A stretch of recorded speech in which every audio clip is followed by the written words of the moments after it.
బహుశా నాగేశ్వరరావు గారు మాట్లాడిన తర్వాత రామోజీరావు గారి గురించి ఇంక మనం ఎంత మాట్లాడినా తక్కువే అవుతుంది.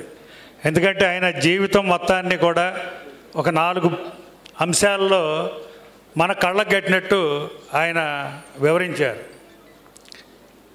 అయితే మా భారత కమ్యూనిస్ట్ పార్టీ మార్క్సిస్ట్గా ఆయన మృతి పట్ల సంతాపం వ్యక్తం చేస్తూ కుటుంబానికి కూడా ముందుగా ప్రగాఢ సానుభూతిని తెలియజేస్తున్నాం.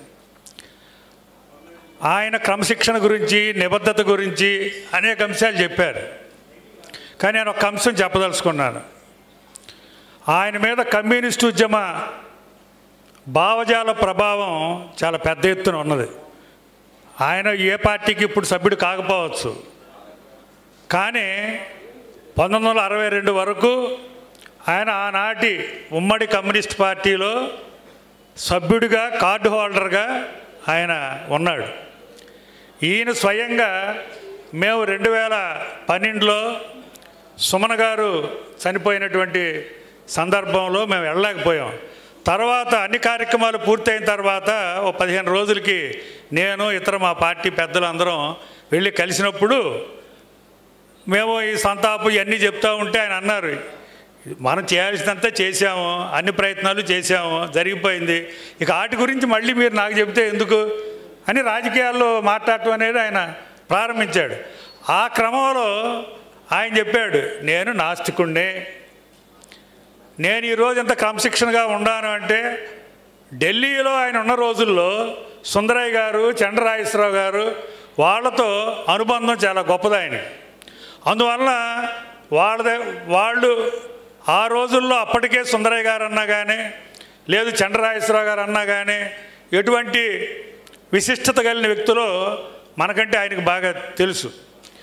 అందుకనే ఆయన చెప్పేవాడు, మామూలుగా కమ్యూనిస్టు కార్యకర్తలు ఏమంటారు, ప్రజలే చరిత్ర నిర్మాతలు అంటాం.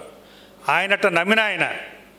అందుకనే ప్రజలే చరిత్ర నిర్మాతలు నమ్మారు కాబట్టి ఆయన ప్రతిదీ ప్రజల సెంట్రిక్గా ఆయన అన్ని విషయాలని చేశాడు. చూడండి, మనకి ప్రజల వద్దకు ప్రపంచాన్ని తీసుకెళ్ళాడు ఈనాడు ద్వారా. తర్వాత మనం ప్రజల వద్దకు పాలన ఇట్లాంటివన్నీ చాలా అనుకుంటా ఉన్నాం. ప్రజల వద్దకు ప్రపంచం, ఇప్పుడు సోషల్ మీడియా ద్వారా మనం ఇంకంత దగ్గర అయ్యాం, అది వేరే విషయం.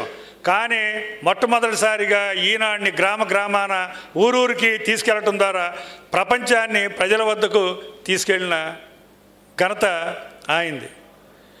ఏ అంశమైనా తీసుకోండి, ప్రజల సెంట్రిక్గా చేశారు. లేటెస్ట్గా చెప్పాలంటే రైతు చట్టాలు కేంద్ర ప్రభుత్వం చేసినప్పుడు దాని మీద ధైర్యంగా ఈ సరైనవి కాదు అని ఎడిటోరియల్ రాసింది ఈనాడు. బహుశా మీరు అందరూ చదివి ఉంటారు. అంటే ప్రభుత్వాలు ప్రజలకు నష్టం కలిగించేటువంటి విధానాలు చేపట్టినప్పుడు నిర్మోహమాటంగా ఎటువంటి అరమరికలు లేకుండా ఖండించడం కానీ, ప్రజల పక్షాన నిలబడటం కానీ ఈ పత్రిక ద్వారా ఆయన ప్రజలకి ఏ రకంగా చేరువయ్యారనేటువంటిది మనకు స్పష్టంగా కనపడతా ఉంది, మిగతా అన్ని అంశాల్లోనూ.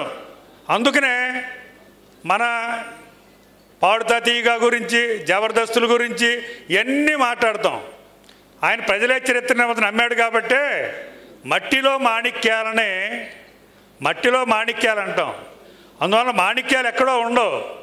ఈ రకరకాల అవకాశాలు కల్పిస్తే వీళ్ళంతా ఎంతకైనా ఎదుగుతారు అని నమ్మాడు కాబట్టి ఆయన ఈరోజు మనం ఈటీవీ ద్వారా, రకరకాల కార్యక్రమాల ద్వారా అనేక మంది వెలుగులోకి వచ్చి ఏ రకంగా వివిధ రంగాల్లో ప్రావీణ్యం సంపాదించి గొప్ప పేర్లు సంపాదించారనేది అవకాశం కల్పించినటువంటి ఖ్యాతి మరి రామోజీరావు గారికి. వీటన్నిటికీ నేను అందుకనే చెప్తున్నా, ప్రజలే చరిత్ర నిర్మాతలని నమ్మాడు ఆయన, ప్రజల సెంట్రిక్గా చేశాడు కాబట్టి అడుగున ప్రతి అంశంలోనూ కూడా మనకు కనపడతా ఉంది.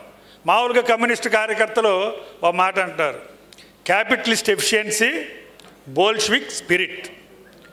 అంటే క్యాపిటలిజం అనేటువంటి సమాజంలో అభివృద్ధి అయ్యేటువంటి క్రమంలో టెక్నాలజీ రీత్యా వీటి రీత్యా ఎఫిషియన్సీ అనేది ఉండాలి, ఏదో పాతకాల పద్ధతుల్లా కాకుండా. కానీ but at the same time Bolshevik spirit ఉండాలి. అంటే ఒకటి సాధించాలి అంటే దానికి కఠోర నియమాలు పాటించాలి, క్రమశిక్షణ ఉండాలి, నిబద్ధత ఉండాలి, దాన్ని సాధించే వరకు నిద్రపోకూడదు అనేటువంటి స్పిరిట్ ఏదైతే ఉందో ఆ స్పిరిట్ రామోజీరావు గారు మాటల్లో చెప్పటం కాదు, మాటల్లో చాలామంది చెప్తారు, ఆచరణలో రుజువు చేశారు.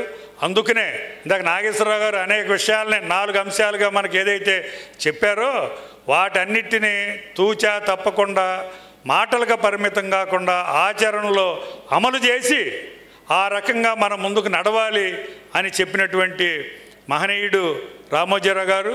ఆయన తర్వాత కూడా సంస్థలో ఏ రకంగా నడవాలి అనేదానికి అందువలన నేను ఒక్కడనే గొప్పవాడిని ఆయన అనుకోవాలి ఎప్పుడు.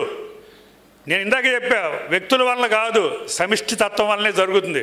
అందుకనే ఆయన టీముని ఏర్పాటు చేశారు, అనేక మందిని తయారు చేశాడు. ఈరోజు ఆయన ఫిలిం సిటీకి కానీ ఈనాడుకి కానీ ఈరోజు ఇంతమందిని తయారు చేసి ఆయన వారసత్వాన్ని ముందుకు తీసుకెళ్ళడానికి ఆయన ఏదైతే నమ్మారో ఆ రకంగా సమిష్టి పని, సమిష్టి తత్వం, ఆ ఉమ్మడి పట్టుదల అనేది ఏదైతే ఉందో ఆయన నుంచి ఖచ్చితంగా మనందరం కూడా గుర్తించాలి, గౌరవించాలి.